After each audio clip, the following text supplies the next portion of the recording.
Pucks with Haggs is brought to you by Prizepicks. Welcome to the Pucks with Haggs podcast, a proud member of the CLNS Media Network. Make sure to hit subscribe to the Bruins Ringside YouTube channel and turn on notifications for when a new video drops on the channel. This episode is also brought to you by Prizepicks. You and I make decisions every day, but on Prizepicks, being right can get you paid. Don't miss any of the excitement this season on Prizepicks, where it's good to be right. Welcome in. This is the 243rd episode of the Pucks with Haggs podcast. I'm your host, Joe Haggerty. You can find my work at joehaggerty.substack.com. Subscribe and get yourself a premium membership. Get all of my Bruins and NHL writing sent straight directly to your inbox. I also write columns during the week for the Boston Sports Journal and do a weekly Q&A with the subscribers there. So go to bostonsportsjournal.com and check all of that out and subscribe. Great content there, great writers on all the four major pro sports. With me today, longtime friend and colleague, Mick Colageo. Mick, please tell everybody where they can find your work, my friend. My Rink Rep blog, I link it to X and Facebook, and I also contribute to the Hockey News. The Money Power issue should be coming out soon, and I have the Bruins article on that. And I hope they give me a buzz to ask me to do the prospects, since they're getting juicy these days. It's a prospect, a juicy life. But proud again to be part of the 200 and Al Iafrate edition of Pucks with Haggs.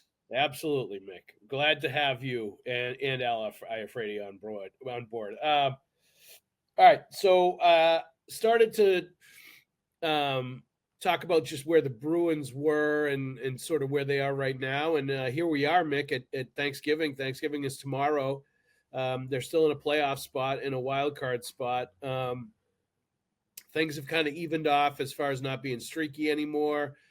They've definitely paid some dues as far as the schedule goes, with injuries and with sort of up and down performance, sometimes having better legs than others, sometimes mentally not being as sharp as they usually are, because I think of the fatigue and the schedule and all that. I think we've seen all that come into play, and they other teams are going to start catching up to them as far as games played and those games in hand that the Bruins have had seemingly since the very beginning of the year, having played more than anybody else in the Eastern Conference. But just impressive, I think, to just stand alone and look at where they are right now, that they're in a playoff spot. And, this is what in the NHL, if you're in a spot at Thanksgiving, you have close to an 80% chance of getting in the playoffs. And I think that's a pretty good accomplishment for this Bruins team, being where they are at this point in the year, especially as the injuries have mounted up and sort of the adversity has mounted up for them to continue to be where they are. And, the one interesting thing about all of this, I guess, is that they've had like 4, 5, maybe 6 1-goal losses, or 1-goal loss with an empty netter, where they couldn't get the loser point. They couldn't get it to overtime to at least get the point. If you add another 5 points, let's say, for just getting to overtime for these games that they're losing in regulation that are 1-goal games, they'd be up atop the Atlantic Division. They'd be one of the best teams in the Eastern Conference in the NHL. And I think that's one thing, I guess, for them to sort of work on and to mature as a team, as Zadorov called it. Maybe play a little bit more like a man. Don't shrink from the moment. Don't change the way that you're playing in the final minutes to protect a lead or, to try to play safe. Instead, going out and it's just playing the way that you're supposed to play, and you don't give up that late goal where you lose, or you do score that late goal that pushes you to overtime. And it's sort of a learning process for this team as they mature into who they're going to be, figuring out ways to get those points that they've let slip through their fingers in the first half, where things could be even better right now than they currently are. Admittedly good for this team. It's been a strange trend to get fewer and fewer loser points with the Bruins these last few seasons. I think they're down in the NHL overall. It's a trend that we're having more regulation games settled. I think that makes me so happy. I've been very quiet about it. I'm just sort of like accepting it and sponging it and enjoying the league more now that not every blankety blank game goes to overtime. That thrills my soul. There's a lot of games getting decided in 60. Unfortunately for the Bruins, like you said, those are five OTLs that are in the L column, not the W column. So, and you know what? I don't want to take away from what you said. The technicality notwithstanding that the Bruins have played 24 games, only two other Eastern teams have played. Only two other. Edmonton's the only team that's played more, having had a stinker last night after the grinding out 3 out of 4 points in Florida. They came home and had nothing in the tank. But the Rangers and Calgary have also played 24. So if you look at points accumulated per points available, the Bruins are only ahead of 3 teams in the conference. So when everybody's played all their games at this pace, the Bruins are not. In fact, when they were in first place by NHL mechanisms in their division, they were technically like 9th or 10th for points per what's available percentage-wise. So I it's like you're powerless when those games are getting played by other teams and you don't have any more to do. So it's been a rough go, but I agree with the resilience piece of this. This team, I got to give them credit. Every once in a while, you get a reminder through some bad happening, like a goal against late or power play when you really could have taken control of the game and give up a shorthanded goal instead. That you're like, oh God, here we go again. But overall, this team stays in the fight, and I got to give them credit for that. I do think they're starting to hit a bit of an offensive wall. It reminds me of when Joe Sacco had corrected the defensive structure last season, and their adrenaline started to subside, and they started having a problem scoring. And right now, they've had some stretches here, and this is a tough road trip they've been on. We all knew this was going to be a grind, this trip here, because these teams are all playing well. And the Bruins did grind. They got one out of LA, which is amazing. We'll see if they can do it again with the Islanders, who are going very well at the moment.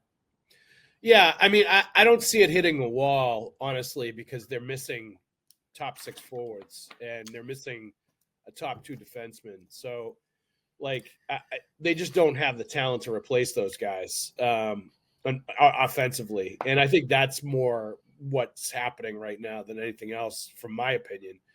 I don't think they're really, I think when you plug a bunch of Providence Bruins players into the lineup, you're going to struggle to score goals, and you're not going to be able to execute at the level that you were previously. Even if some of them, like Alex Steves, I think is playing really well.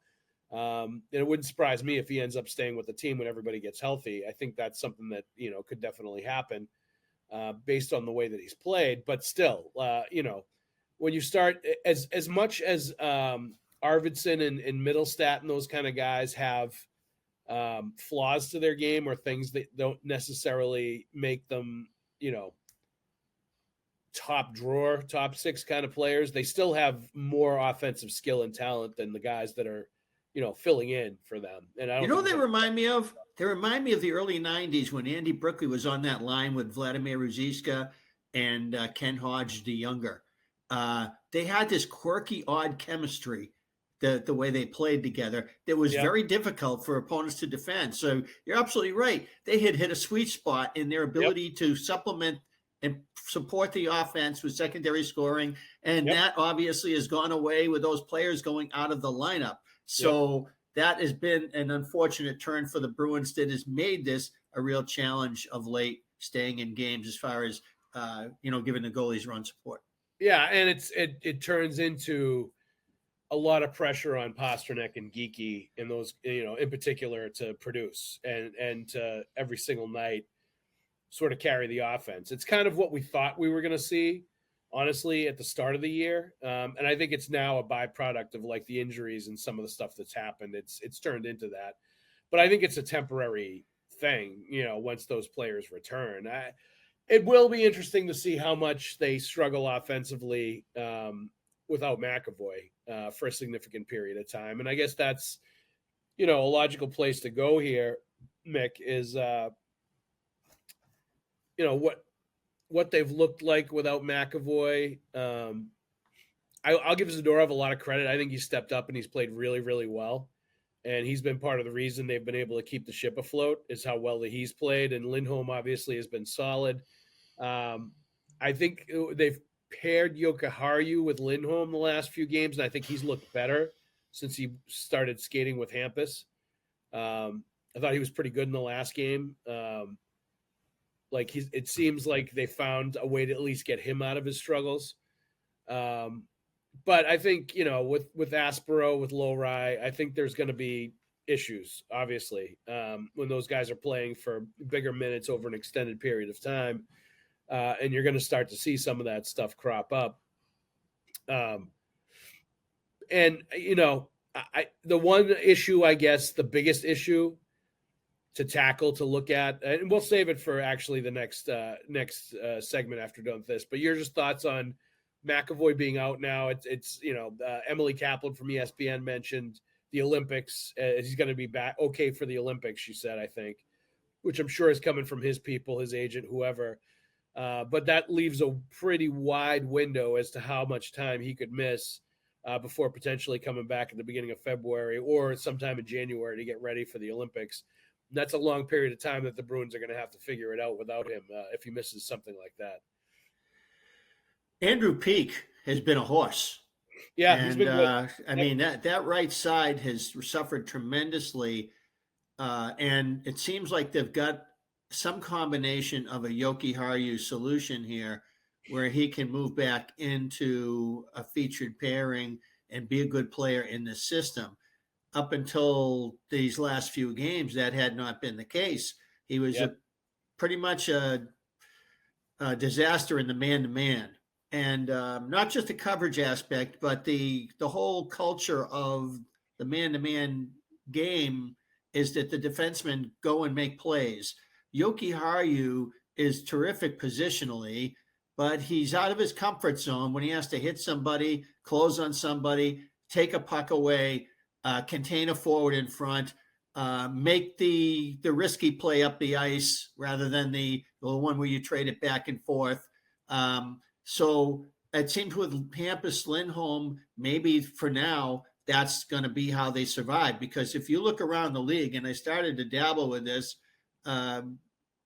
there's really not many teams that need to make trades that have right shot, veteran, experienced NHL defensemen available who might fit the mold more for the Bruins. I was starting to wonder about Mackenzie Weegar in Calgary, who is on the back nine of his career and has a whopping contract for a player of his ilk, but a guy who fits this system and personality of this team really well.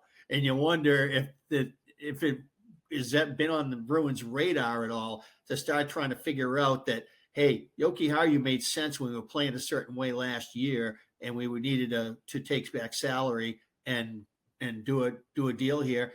And the fact that they didn't sign him until the 11th hour, the Bruins have, obviously been affected by other teams signing their own guys right before July 1.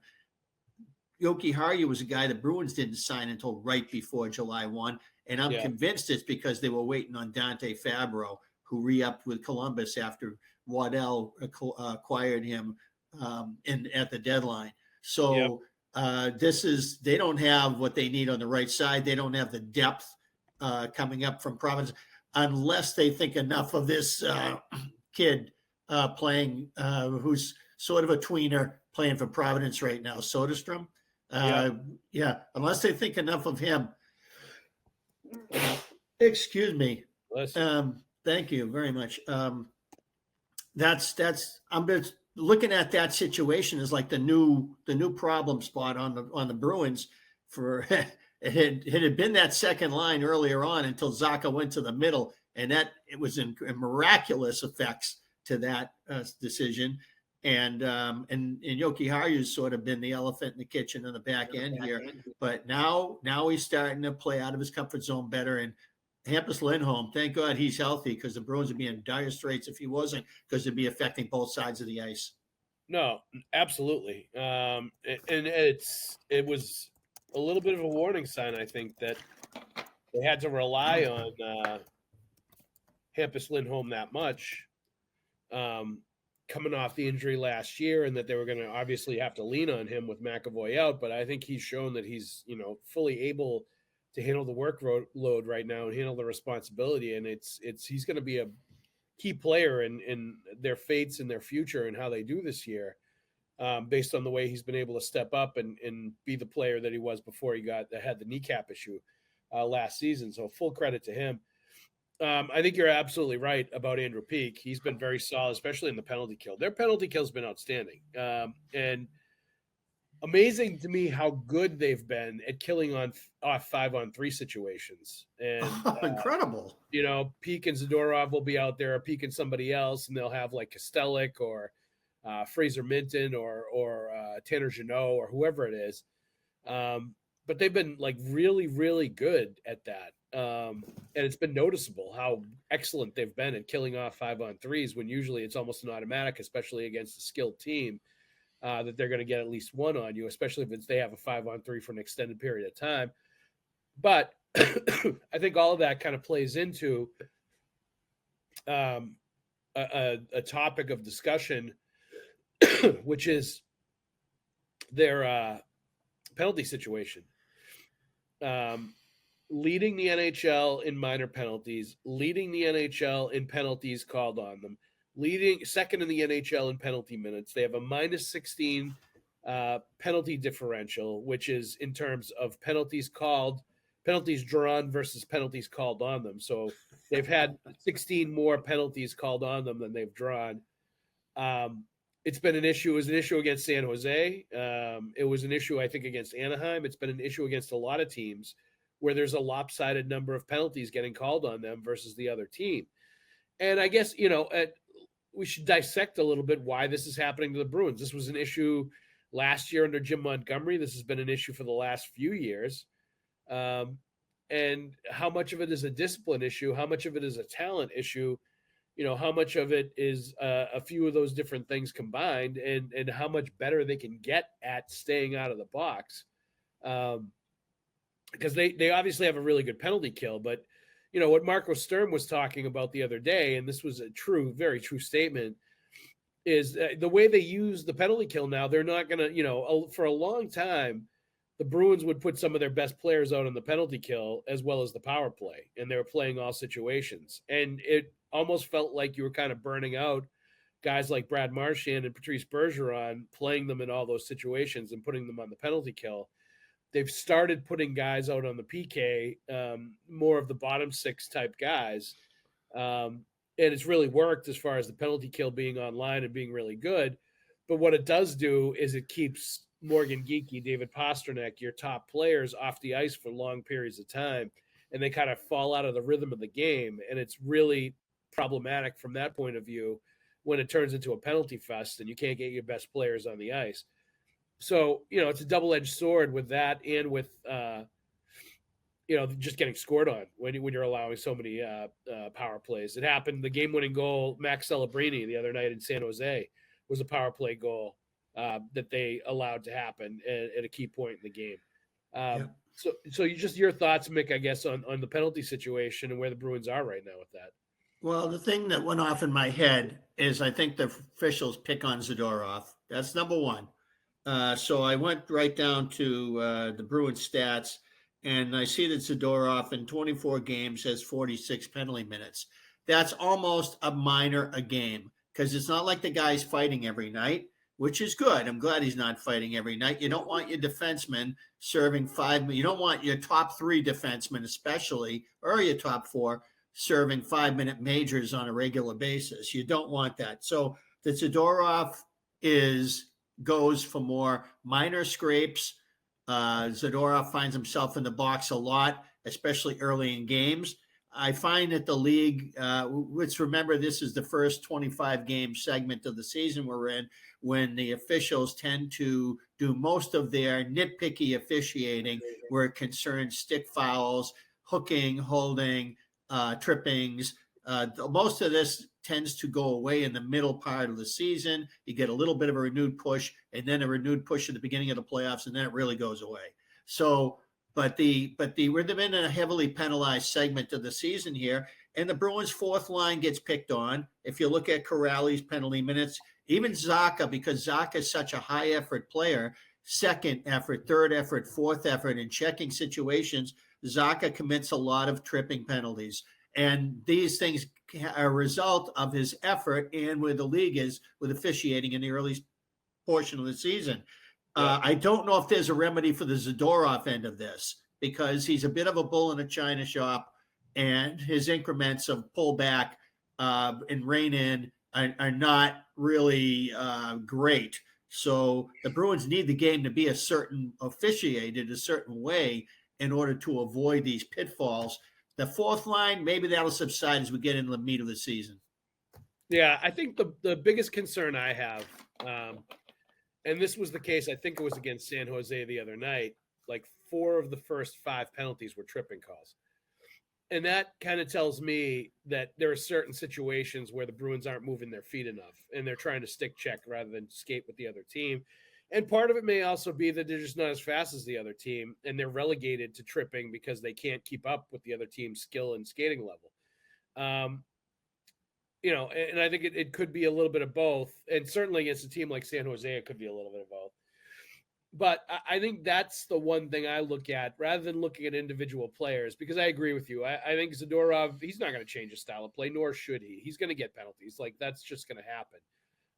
You want those penalties to be like worthwhile, making the other team pay a price, defending teammates, things like that, where he's taking the penalties. Zacha, I think you're right. I think a lot of his stuff is just high energy, high effort, really playing a 200-foot hard game.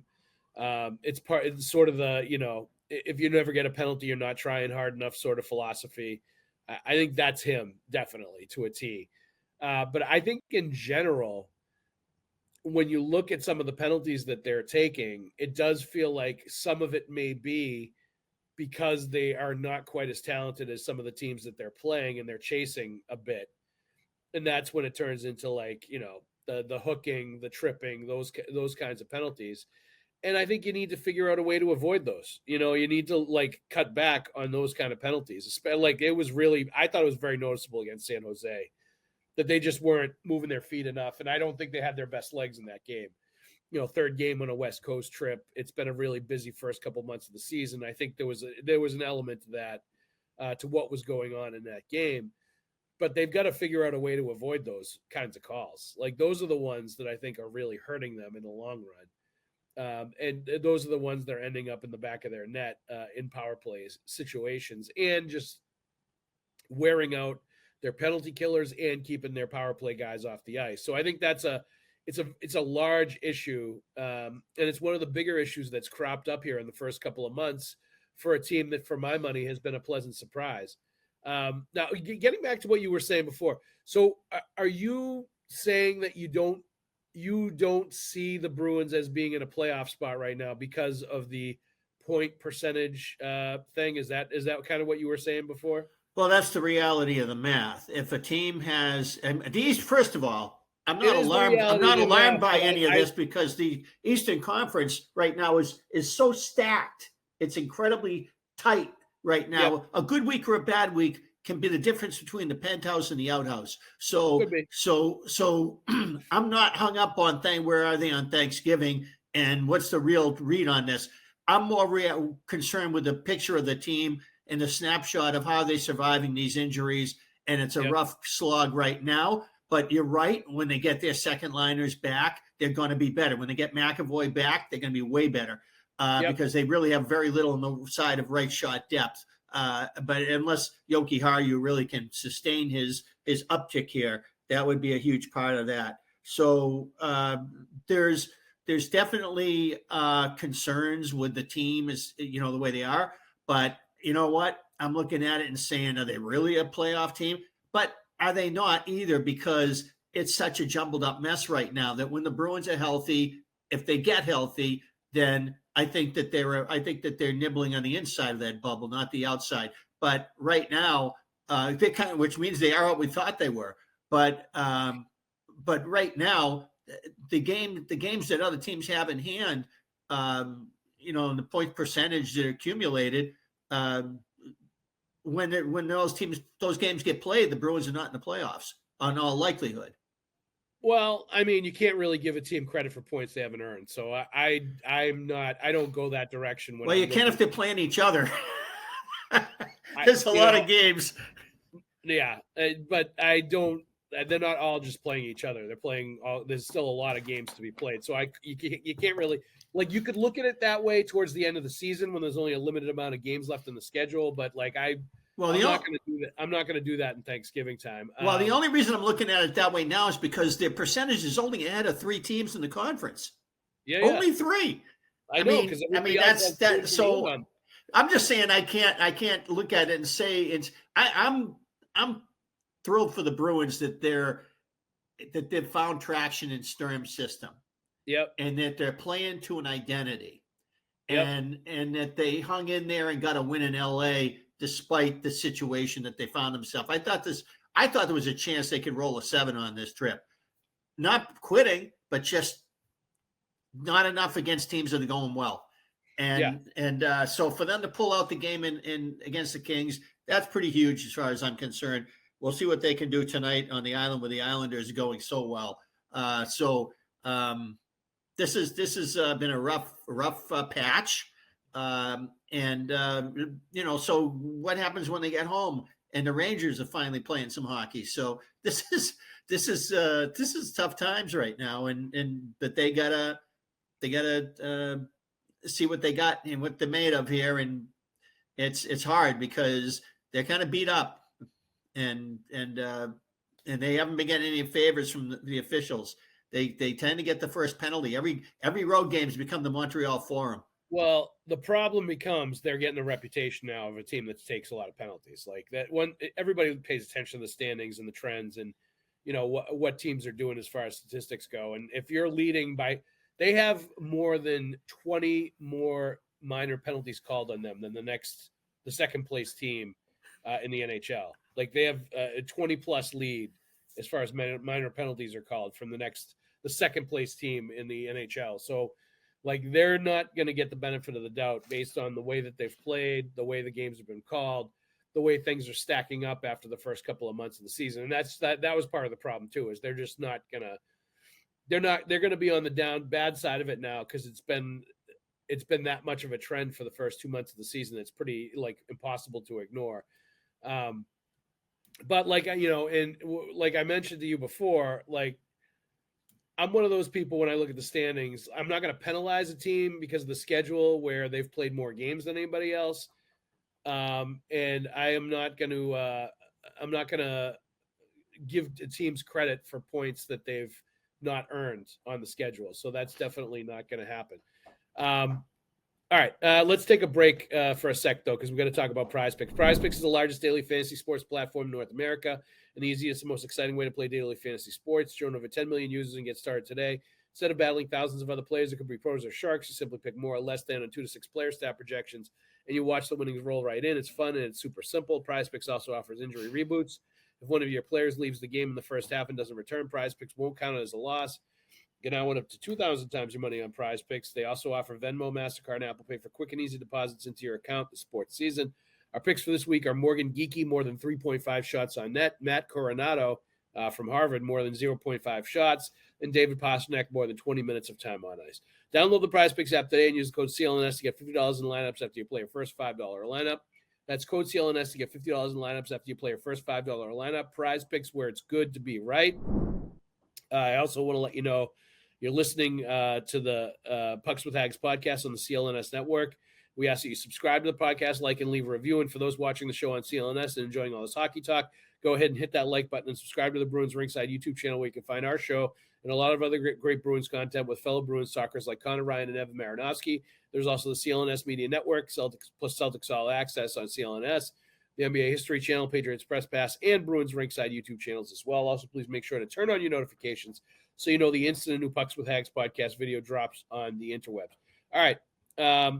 Hey, can I give a quick shout out? Yeah, go ahead. Mason Loheri, +2. That's all I got. Well, clearly Mason Loheri entered this season in a featured pairing alongside Charlie McAvoy. And before anybody was really picking up well on Marco Sturm's system, we're talking about contributing factors to him looking every bit as porous as he was as the Bruins tanked post-trade deadline of last season, when Loheri was given featured minutes without McAvoy or Hampus Lindholm in the lineup and been told, here's the puck, run with it, buddy. And he had a great time with it, but it didn't go well statistically for him. This season began too much like that as he played alongside McAvoy, and they were trying to play high speed and learn a new system while they were at it. And so Loheri went out with a series of healthy scratches that qualified him for a conditioning stint in the American Hockey League, but the Bruins, under duress, chose to put him back in the lineup instead. And since that time, and in a protected matchups with the left side strengthened by the return of Hampus Lindholm and the ongoing play of Nikita Zadorov, Loheri, in the correct situation and the correct sheltering from featured matchups, has managed to carve himself out +2 hockey. Now, greater than that, because he was in a minus ledger when all of this crap hit the fan. So it's better than +2 since returning. I'm not sure what that number is, but it's +2 for the season. And that, I don't care if I'm a dinosaur for pointing out a plus minus on a defenseman. All statistics are headed for the garbage heap because they will all evolve. They will all be replaced by new ones, and they are all contextual. So take that, stat nerds. There you go. Take that and stick it in your pocket protector. Yeah, I mean, he's been better since he came back in the lineup. There's no doubt about it. There's been some ups and downs, but it definitely more competitive in situations where he needed to be strong on his stick in the D zone and not like giving the other team easy opportunities and, chances that were happening when he was first in there. And that's basically all he really needed to do. Like he didn't need to change wholesale parts of his game. He just needed to be a little tougher and a little stouter in certain situations in his own zone. And I think he's starting to do that a little bit. And he's still been a fairly productive player too, which is good news. Well, there is one little quirk to that on this trip, and going back one game prior to, he's got no points. Yep. So he's 4 points, 4 games since scoring in Montreal. He has been pointless over the last 4. I'm not worried about that. I'm not an aggregate points guy. I'm not a basketball thinker here in terms of hockey. It doesn't work that way. You play to your identity, and your offense grows out from that. But between him and Marat Husnudinov, who has been sort of victimized by this jumbling up of forward lines and all this different machinations going on of late, there's 2 guys who have been trying real hard and play fast and have skill and aren't getting anything on the board right now. So I hope that morale stays up for those 2 guys because I like what I see from them. I just know that they're not getting results right now. Yeah, for sure. All right. Here's a couple questions from the followers, the readers. I think these are from my Q&A with the subscribers over at bostonsportsjournal.com. This is from IrishLack617. Is there any truth to the persistent and everywhere rumors the Bruins are shopping Pavel Zacha? He's versatile between center and wing and good in faceoffs.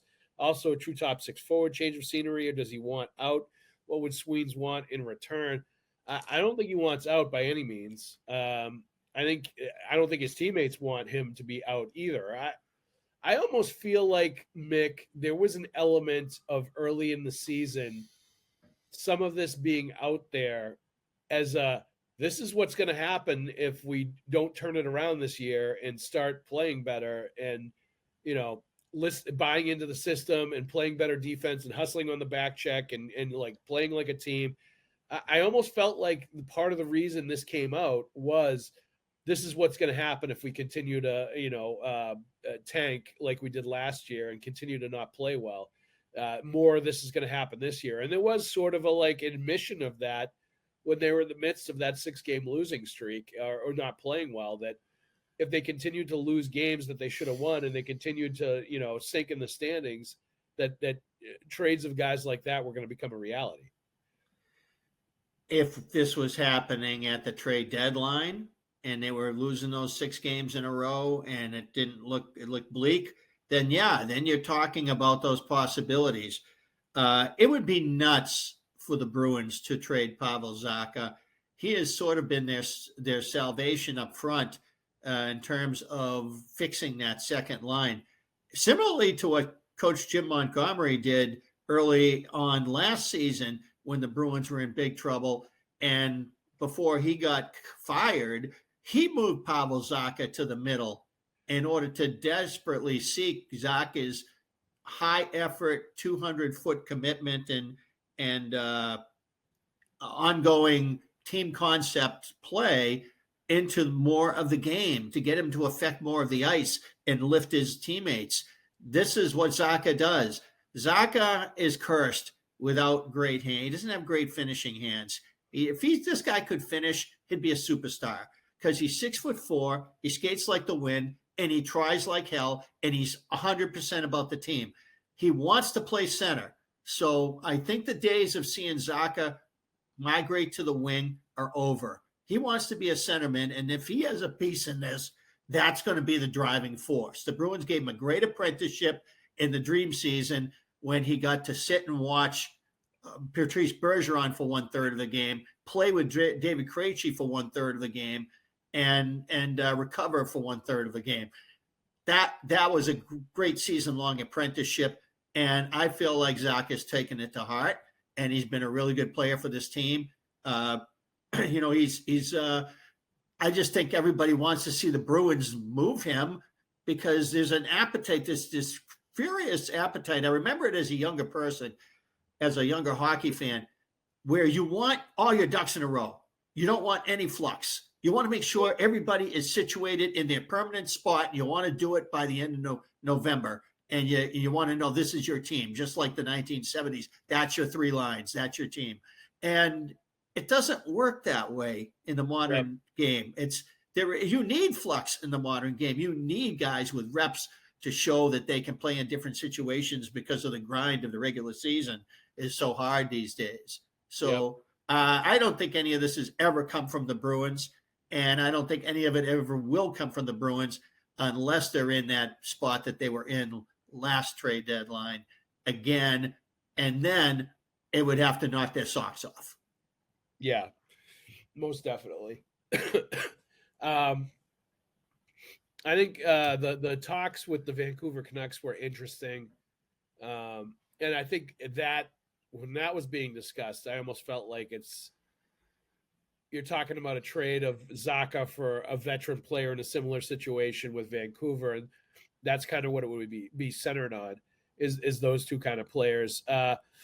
I just don't think it makes sense because of the way he plays, because of how popular he is with his teammates, because he's one of David Pasternak's good buddies. I think that's something you got to take into account too, that it's going to impact him if you move one of his, closest comrades off the team. I also think this year, Mick, he's like on pace for like 20 goals and 60 points. He's actually having a pretty good and productive offensive season too. And they can't afford to trade away players like that in addition to playing hard and doing everything you mentioned, he's also been pretty productive, even though I agree with you. He's not the most dazzling offensively skilled guy in the world. But he does enough things well, and his shot is good enough that he's going to get you 15 to 20 goals and 50 to 60 points as long as he plays regularly. So he's not a guy I would trade unless they went in the tank and they started trading veterans just like they did last year. And if that happens, then I think all bets are off, and you could see a lot of players potentially be moved and discussed. Here's the other thing: if you trade Pavel Zacha, what's your depth chart at center? Right. Well, I mean, but that changes when James Haggs comes online at the end of the year, right? I mean, that's part of the equation too, and part of the reason they probably were thinking about moving him is long range. What are they going to do once Haggs is ready to play in the NHL, which is going to be sooner rather than later? And I think that's part of the whole calculation. But short term, I think you're right. You'd probably have to move Middlestat back there, who seems better on the wing, or would you move Geekie back there, even though he's definitely, I think, somebody you'd rather have on the wing.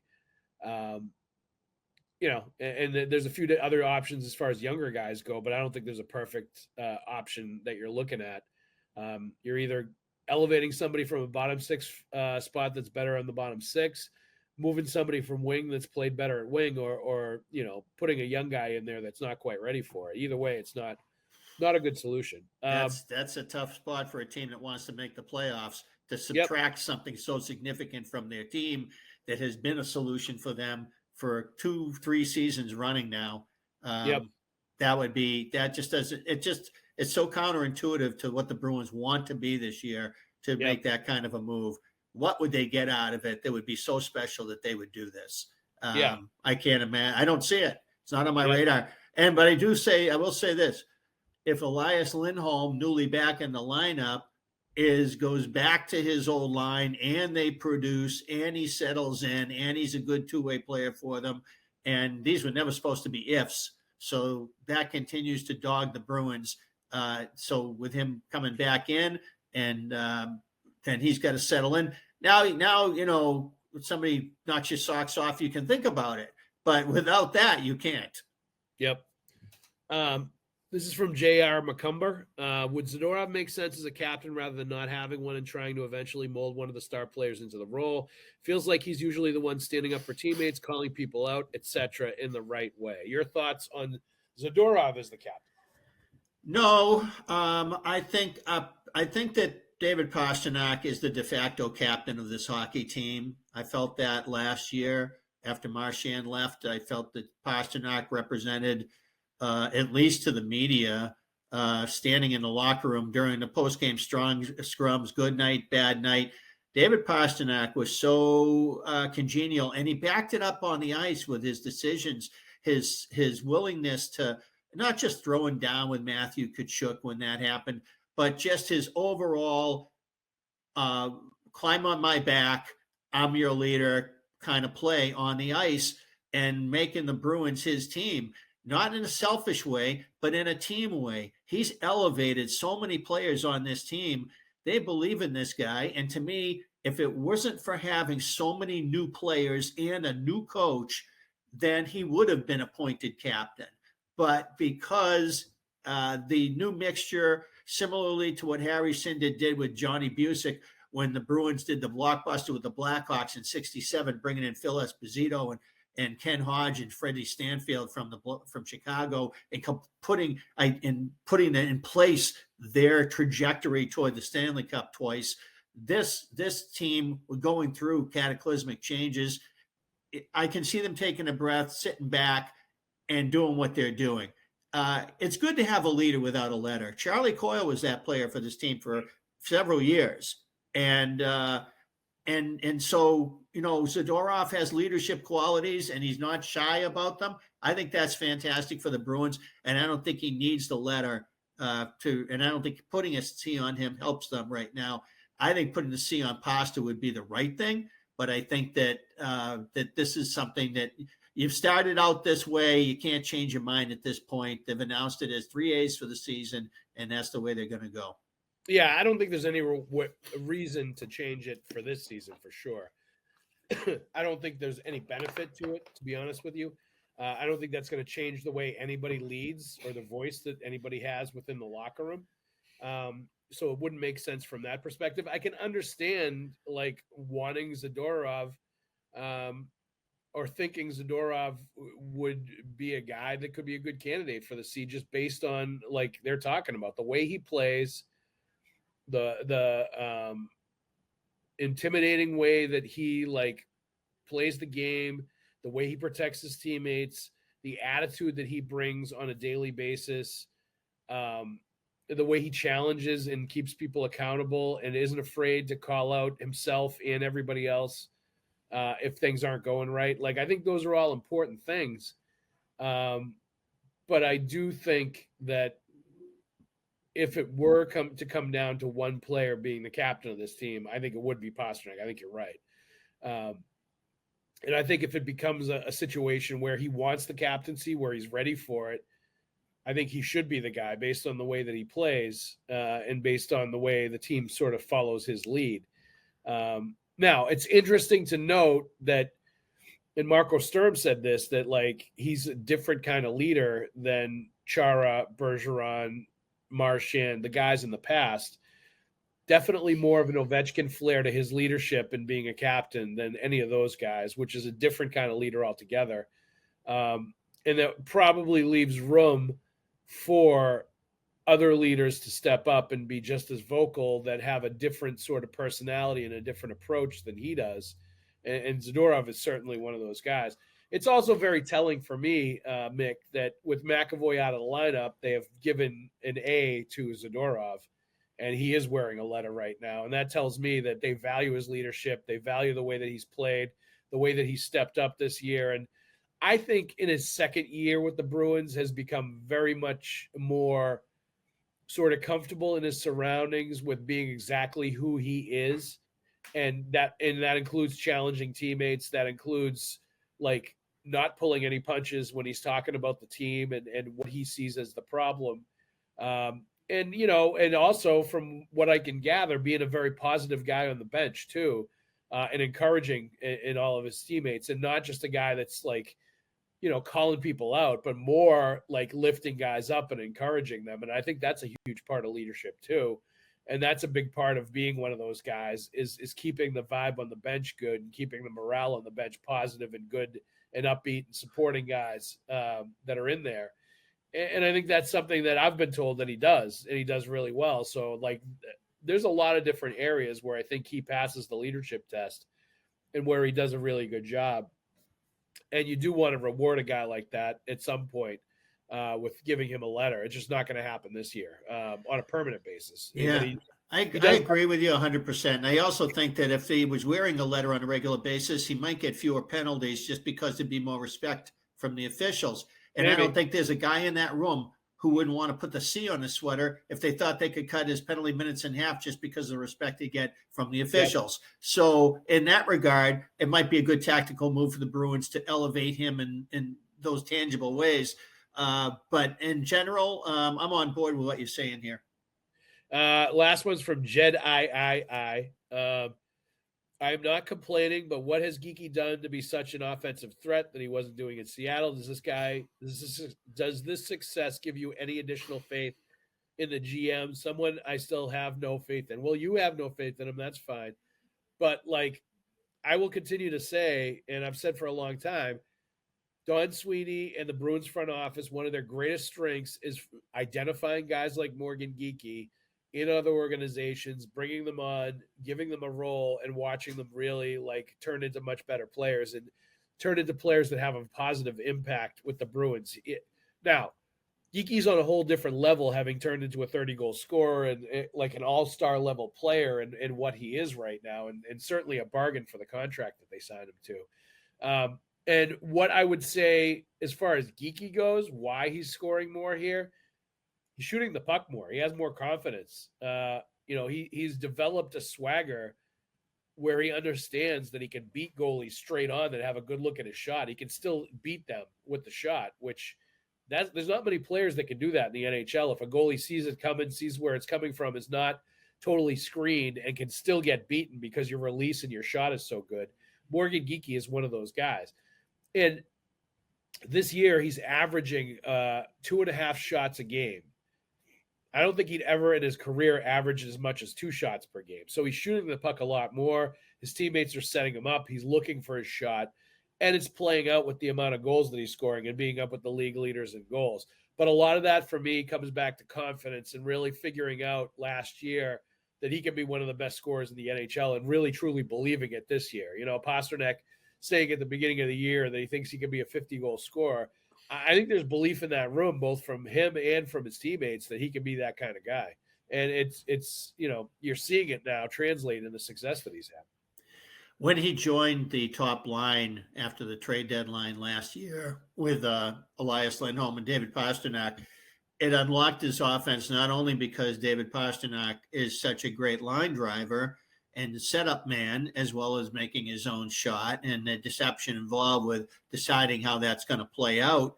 You never know where it's coming with Pasta, and he might be a great pass. It may be in the same motion as the great shot. You just don't know with that guy. That's why he's such an offensive dynamo. but Morgan Geekie was right shot playing left wing.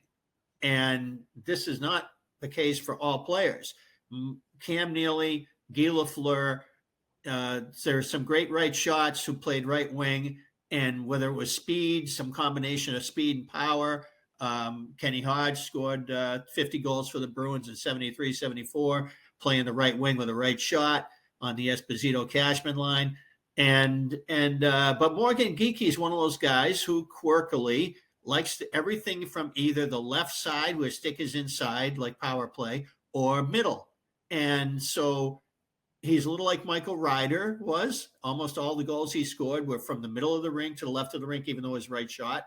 Steve Hines was this kind of player for the Bruins. He had a lethal shot. I thought the Bruins really didn't quite figure this out with him. Mike Knuble is the prototype for this in the modern era for Morgan Geekie, the guy who was struggling on his so-called natural side, right shot, right wing, put him on the left. And again, in Knuble's case, he became that member. When Bill Guerin left the Bruins in free agency in 2002, Knuble was added to the Thornton-Glenn Murray line and dubbed by Claude Julien, then coaching the Montreal Canadiens, as the 700-pound line. And Knuble was the left winger, but with a right shot, he suddenly unlocked a 30-goal legacy. And that was certain players, certain wingers, for whatever reason, skating, physicality, how they manage that side of the rink, how they come out of the corner with the puck, how they imagine. Morgan Geekie even said this earlier in the season, that one of the things he discovered when he was asked to explain his production was, one of the things I have done is open my mind more as far as to where I can score from.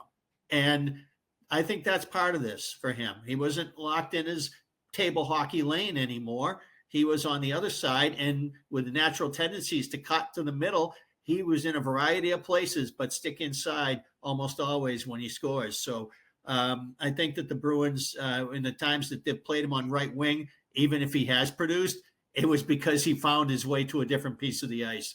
So that's just the way it goes with this guy, and the Bruins should tap it for all it's worth.